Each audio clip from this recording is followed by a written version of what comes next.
Hello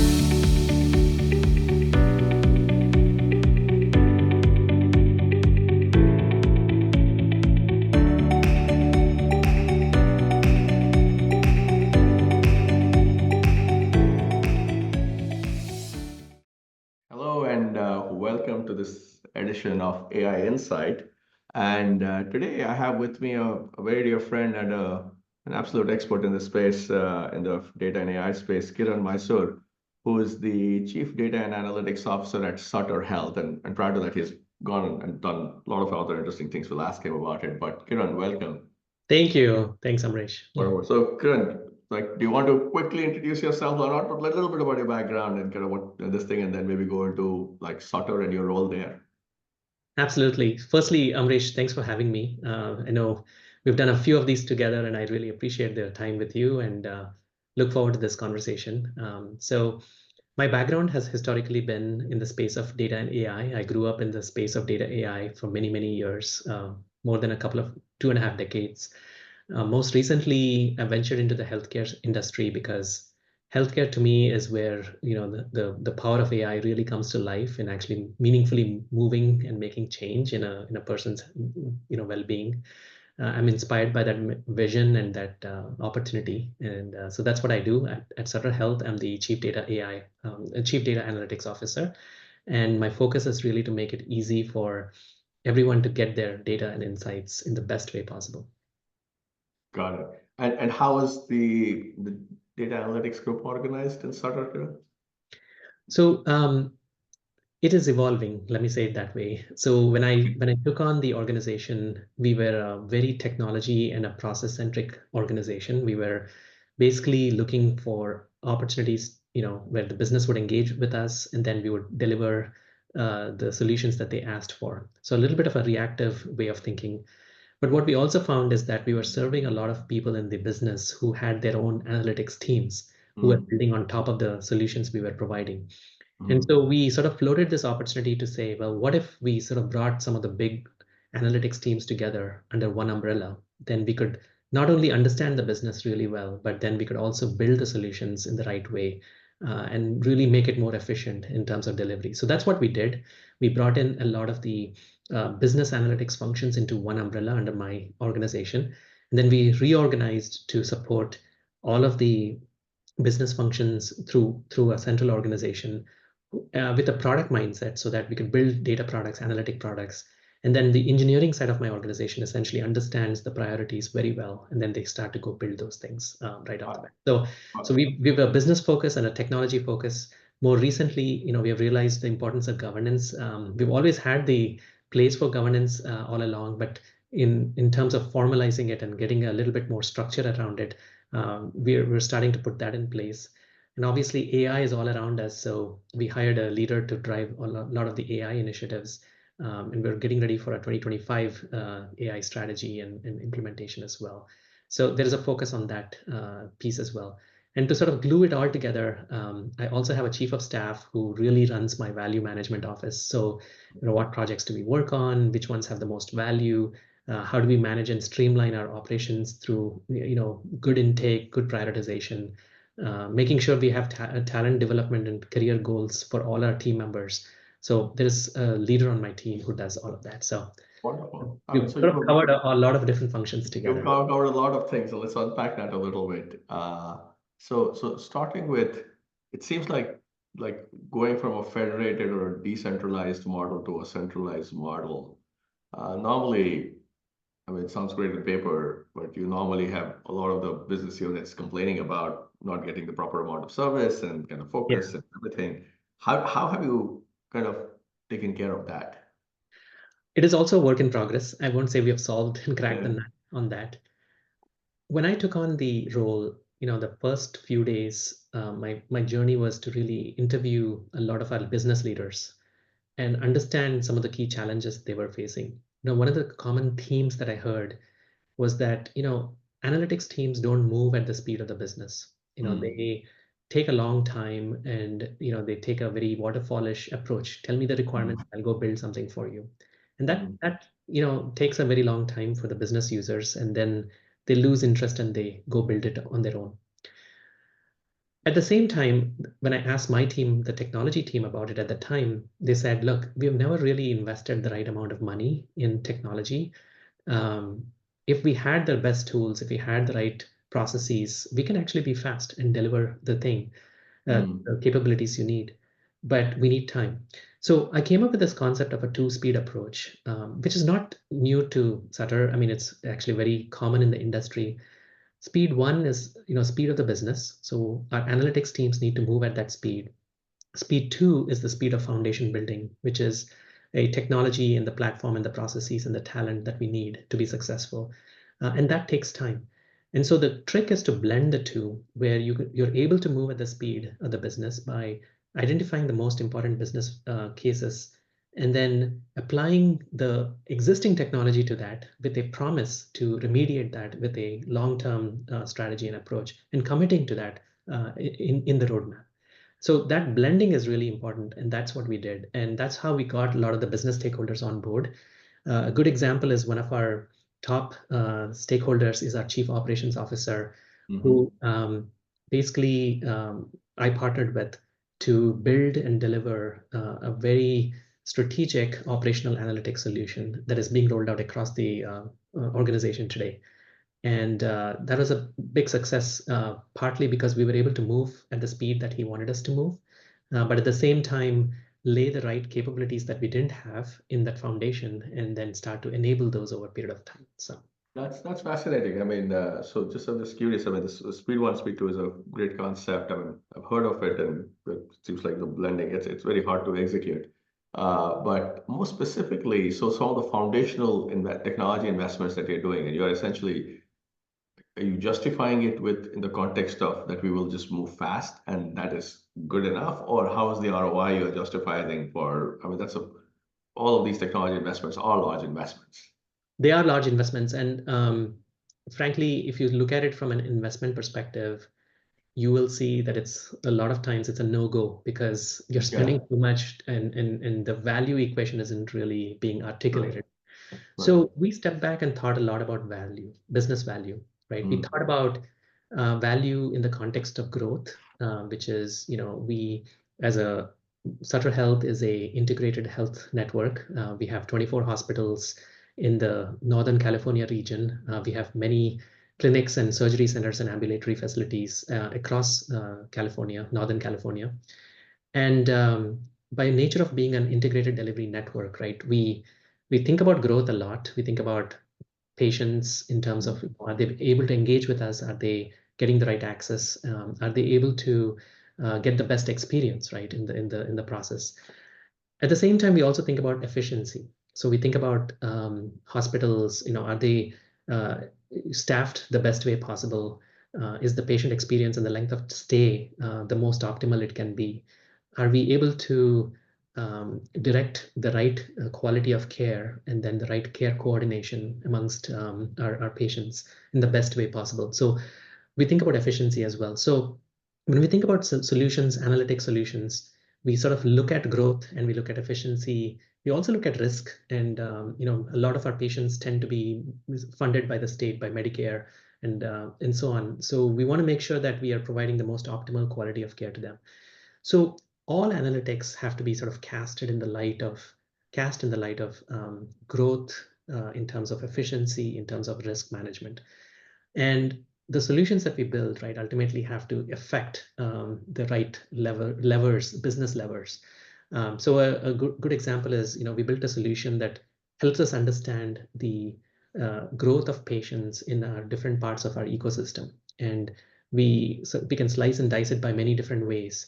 But in addition to that, we can actually show, where are patients potentially not coming back for a routine checkup or a visit or an appointment. Is it because it's related to access? Is it related to something else? Is it, Mhm. the geographic proximity? There are many different factors. So understanding these factors helps us really focus on, growth and help reach more number of patients in the ecosystem that we serve. That is a direct value, and we can actually measure that. And so the analytic solutions we build can actually measure that very, very well. A similar thing is, on the efficiency side, we have a lot of analytic tools that help us understand things like contract labor, for example. contract labor can be expensive, and there's a big nursing shortage, for example. There's a big shortage in radiologists and others. How do we make sure we're connecting all of these in the best way possible through better analytics that ultimately either reduces the length of stay or improves, the quality of care, elevates the patient experience. So that's how you can justify those. And those are all bottom line dollars, right? You can actually just have a direct line from an analytic capability to a bottom line dollar. So that's how we think about from business value perspective is really the value then justifies the cost as you build the foundation, as you build the technology capabilities. It is always a question of which lever are you enabling, and then the cost becomes an easy conversation. So two follow-on questions on the value aspect of it. So did you go ahead and lay out a master list of use cases and applications that you have to build in each of these three areas, like the cost and the efficiency or growth, efficiency, and risk, and then you have some sort of a timeline and you're kind of walking through that. Is that how you did it, or is it a little bit more dynamic, or how do you manage that? Well, no, we had to go in with a plan. So at the beginning of the year, I went to our CEO and basically said, we have an opportunity to positively impact, a few things in the business. The most important thing for me was to align all of these things to the broader strategy and the broader capability of the business, right? In Sutter Health, we call this Destination 2030. So it is a vision that we have created, that our leadership has created, that actually builds upon the levers I just talked about to ultimately elevate the care and make Sutter, establish Sutter as one of the most capable integrated delivery networks in the area and potentially the nation.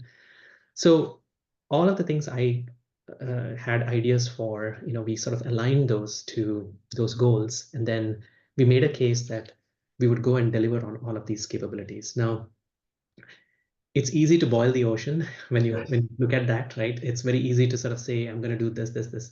We were very focused. We only picked a handful of things that we knew had the most impact. And this was informed by a lot of conversations, a lot of discovery sessions, a lot of business engagement as well. That led to a crystallization of a few large initiatives that we said we're going to go do. But large can also be sort of runaway initiatives where you can just work on this forever and never see value. Right. So we created very tangible milestones along the way. We said, step one is we're going to create this capability that will actually address this business case, and this is the value we're going to see. This is the ramp up and the mechanism by which we'll adopt, and then here's how we'll actually start to roll this out. So we were very clear about picking the right use cases, and we were very clear about the use cases that had the most potential and the most impact and the value. And I don't want to just attribute all of this just to analytics, right? There is a lot more that goes with it. Yes. It is the change management, it is the communication, it is the adoption. I mean, there are many other aspects to this that come to mind. But to be clear about all of those things up front was important. And that led to building the right credibility for the organization, my organization, to be a player that can be called upon to deliver big things. Excellent. So on just on the one other aspect of it, on the you mentioned product thinking, and the use case that the example that you gave around kind of the growth example, that was a fascinating one. Are you thinking, when you think about these analytics products, are you thinking about kind of the endpoints being dashboards and decision support tools? Are you thinking of endpoints being APIs connected to workflows? So how are you thinking about it, and what does it mean for your engineering? Because that's where you thought about the product. So that's where I want to just kind of dig deeper into it. Like a measurement I get, but how did you actually build some of these things, and what's your point? Great question. That also is a maturation of capabilities, right? When we first conceptualized the value, obviously, as an analytics organization, our tools of trade are very sort of finite in a way when you start out in terms of maturity. So let's go build a report, or let's go build a dashboard. Right. In some ways, it was even more basic, which was let's take something that is working really well in Excel and sort of systematize that, right? As basic as that. Yeah. But more importantly, eliminate the emailing of these Excel sheets to like hundreds of people, right? Let's not do that. Let's bring everybody to a common place where they can actually see everybody's data. This is big about, I'm big about data democratization. So to the extent we have the right protections in place, we should be able to entrust our leaders with the data that they need to see across the system. And that was a big tenet that we started out with. So we built essentially a platform that allows us to quickly bring to life automated dashboards, analytics, and all of those capabilities in one place. So we call that the Sutter Navigator, and it is a central spot to go in and get operations information and growth information and all of that in one place.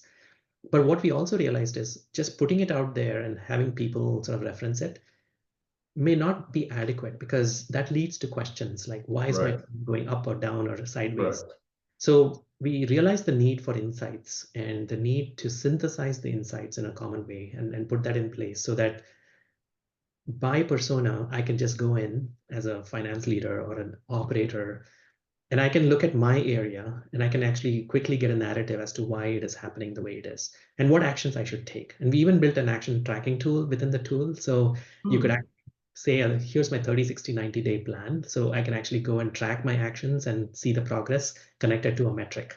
And that to me is very important because yeah, when you think about measurement and value, right, the value is driven by actual progress being made along the way. So, so we built that as a starting point. Then we also realized that as we build more and more and more of these dashboards, we need a central place to search, catalog, and then present information. So we then started to evolve to this concept of a marketplace where Hmm. not only is it a place where you can just get all your dashboards and reports in one place, you can actually see the most popular ones being used in the system. Hmm. And then you Hmm. can rate them and say, this is a 5-star dashboard, give the rating and Right. just a little bit of a comment there that other people can see and say, oh, wait a minute, for referrals, I need to go to this one dashboard because that is the most popular one. So there is a social component to this that we wanted to kind of, create and really roll out across the organization. So that is actually a work in progress. But then we wanted to see if we could go even further than that, right? Which is, what if groups wanted to subscribe to the most trusted data? And Hmm. what if they wanted to download a small piece of information so they can do their own analysis? So this is about data democracy, but more in the context of raw data and potentially curated data being democratized across the board. So we are building capabilities now to actually request that type of information. And that can be given to you either through APIs. If you want to ask for an API, it could be given through a series of downloads or even shared structures. So the key is to have the platform that is enabling you to do all of these things in the cloud, where you can connect many types of information together, curate it, catalog it, and then present it. So that is the next evolution of the journey that we're on. Very interesting. Very interesting. So, I mean, going on the evolutions and journeys, what about how do you guys think about AI? Well, we think about it every day, right? It's Like it's all everyone else? around us. Amrish, the evolution of AI, and I think you and I have been in the industry for many, many years, decades, right? We've seen, you know, at times we've seen sort of the shiny object and say, let's go after it, and Yeah. then it becomes a miserable failure. But I also feel this time around, there is something in the evolution of AI that is here to stay. The onus is on us to understand it, to be good at it, and then be able to apply it in the best way possible, right? Hmm. So the way we think about AI, I mean, we started out with many different pilots, as many others do, Right. in surgical areas and surgical meaning very focused, targeted. Focus areas. Yeah, you have a different meaning of Uh, surgical yeah, areas. in focused areas where we said, look, AI has the greatest opportunity, in this space or that space, and so on. But we learned a lot along the way. AI in healthcare is very different in many ways. I mean, the patient information is very confidential. You want to be safeguarding your patient information. You want to make sure there isn't bias in all of the decisions and the predictions that you make. And I actually did a recent interview with an organization where I actually shared, some of the missteps that people make with AI Hmm. in implementing AI for healthcare. We talked about value, which is a very key part. But in addition to that, it is also about how do you integrate AI into the workflow, the Mm. day-to-day workflow? Because physicians don't want more screens to look for information. They want one place where everything is given to them. But it's also reflective of their population, insights based on their specificity, not just any generic population. So we realized that, thinking about AI is not just the shiny object and the tool. It is the ecosystem and the governance you put around it to make it successful. Mhm. And that is really important.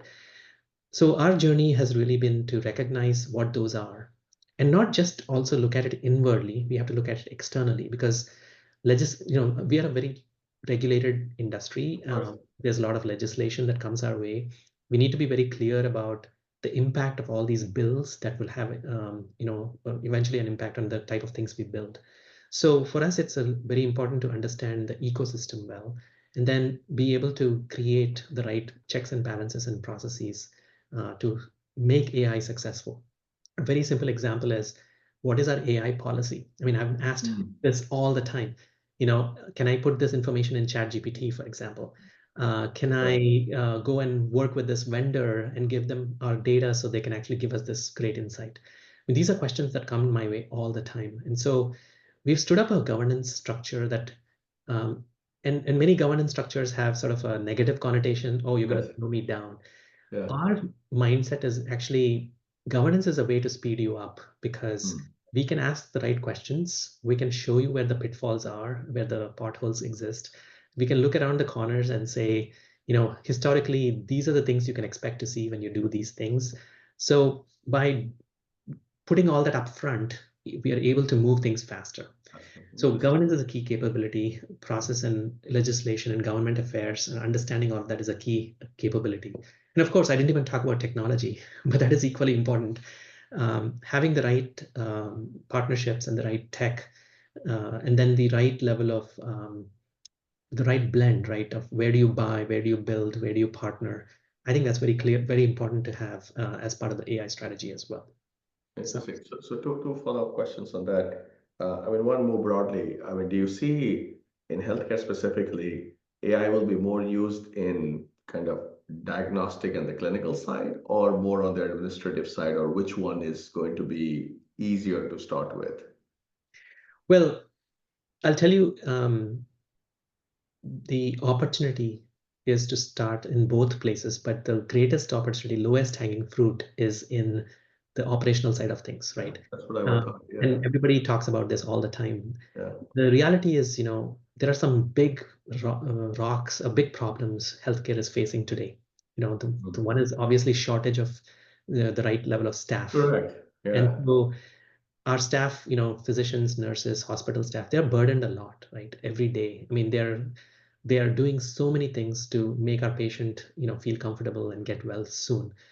And if there is a way that technology can help make their job a little bit easier, right? Augment the work that they do. Those are absolutely the table stakes we should, go into the equation with AI.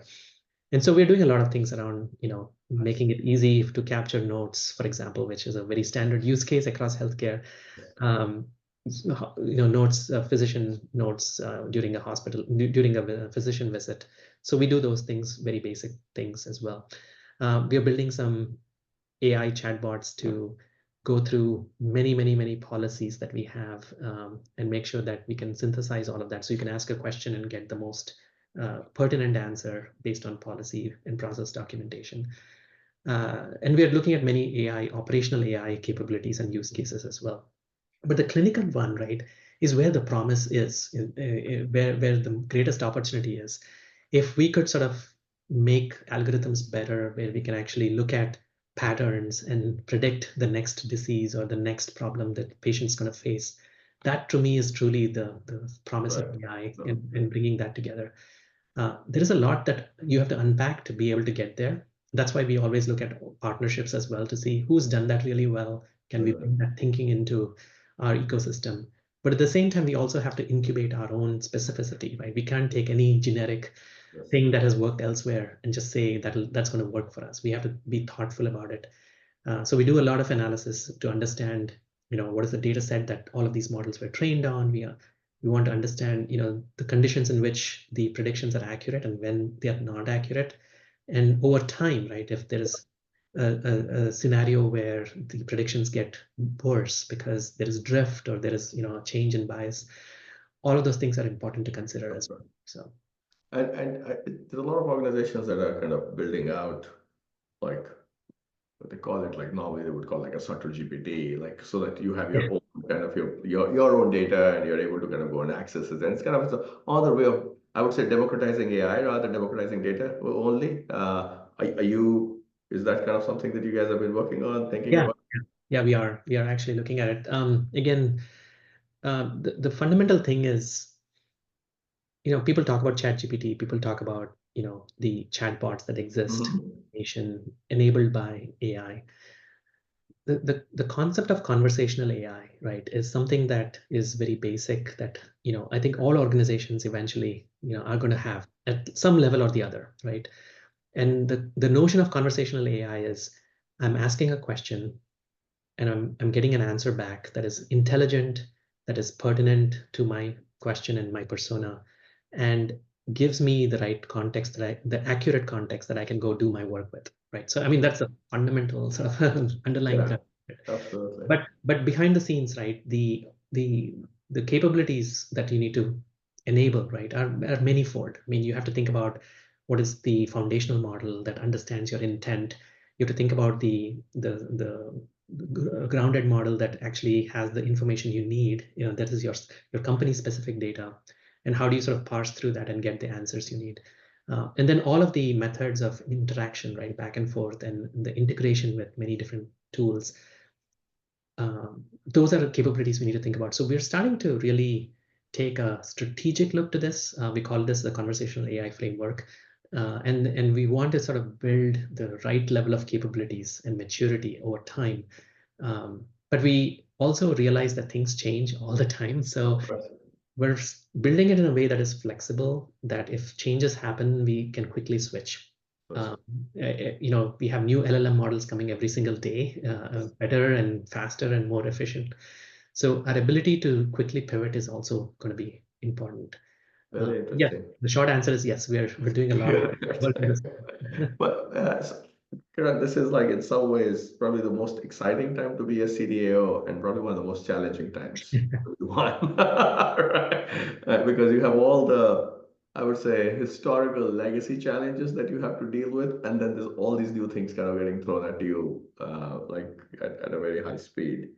Uh, and if you were to kind of give advice to some of your peers based on the journey that you have had here and elsewhere, what are the couple of points that you will say, pieces of advice that you would give?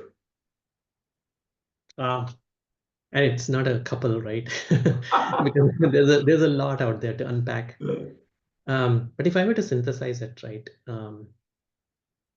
the fundamentals are not very different from what it was maybe 5, 10 years ago. I mean, technology is here to enable business problems, solve business problems, enable better outcomes, right? And ultimately, if you think of a business, it's again in the context of how are you growing, how are you, managing efficiency, and how do you manage risk? I mean, these are generally the levers that you think about.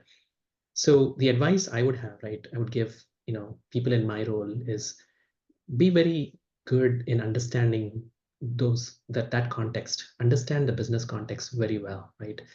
um, Lead with a strong understanding of business problems to be solved, and be capable business partner to your chief operating officer or chief financial officer, to your CEO.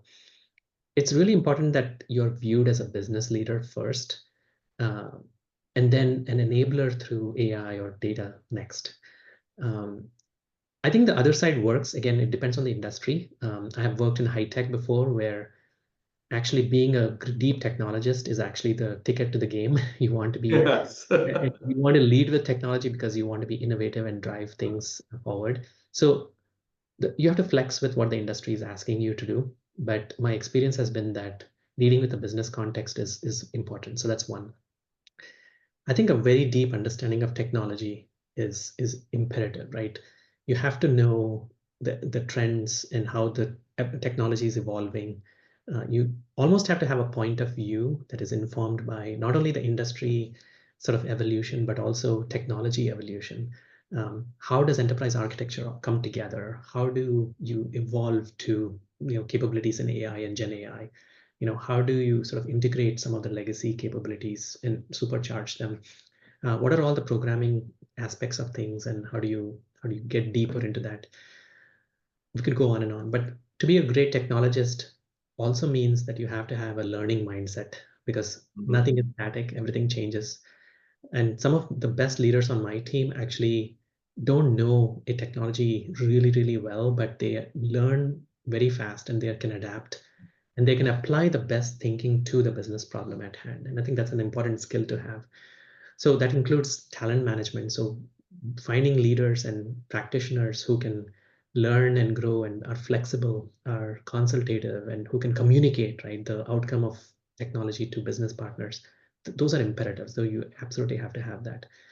Um, the notion of governance is cannot be overemphasized. It's important to have the right governance, good clean data, good clean secure data that is well orchestrated. I would try really hard to connect governance and security initiatives to business value. A lot of times, governance for governance sake is not going to help make that happen. It has to be in the context of a business value. So if you govern your most critical data assets, for example, you're more likely to make good decisions, and those decisions translate to business value. So that's something to think about as well.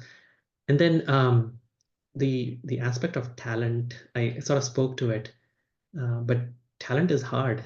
Getting talent and growing and keeping talent and incubating talent is extremely hard. And so in some ways, you have to invest the time in it. And while you can get caught up in the shiny object and go build that, if you can find a way to kind of inspire the talent to grow, and that starts at the lowest level, right? Like the juniors all the way to the seniors in the organization, incubating talent and growing talent is going to be huge. So those are some things I think about a lot. Very There's probably a interesting. few others I missed, but Very- I know that it's a long, long narrative, right? Now, a final question for you. You brought up a point around having or developing a point of view on technology, being informed about how things are evolving and being point because that's something very, very critical right now. I mean, and folks ask me all the time, so I'm just curious to get your perspective. What do you tell your leaders if your leader is going to say, hey, listen, how are you developing a point of view? What are you reading? What are you learning? What's your mechanism to stay up to date and develop a point of view? What has worked for you? So my style will be different from others, and I tell my Of course, leaders, yeah, which is everyone's it's a different style and different idea. everyone has a different learning style. I mean, as a leadership team, we do come together and we talk a lot about what is happening in the business. What are our leaders asking for, and how do we stay plugged in to Mhm. the evolving needs of our business? So that is more internal, obviously. And that's on the But business side right. also. And on the tech side of things, I mean, so obviously I read a lot. I Like, love what to do you read? Like this um, blogs? Is it like podcasts? Is it it's a combination of things, right? So I follow all the large players and read all the advancements that happen with the large players, whether it's, and we have a very specific tech stack that we've invested in. So we follow the news for those. Part of the reason for that is I think they're at the cutting edge of things. They're actually designing and building solutions that will come down and impact us, eventually. Mhm. So being Right. there and being ahead is important. There are a lot of communities, whether it's CDAO communities. In my case, it's healthcare communities where I'm an active part of the network where I actually seek out. I really enjoy the networking part more than reading as Okay. much, although reading is super important and I get a lot out of it. I actually like the interactions like this where we share some best practices and we learn from each other.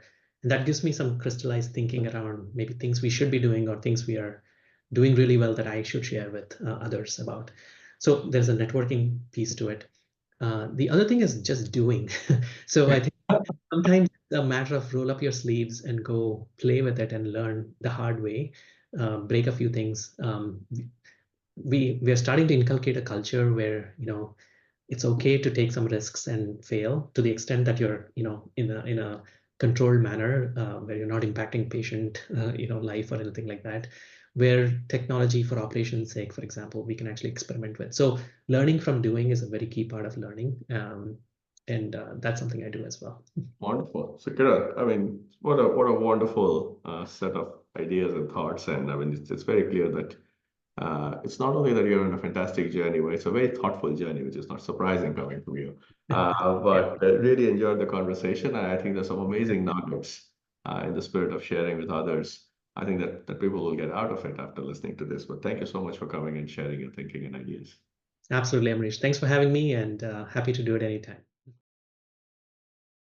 AuxoAI. What if? What's next?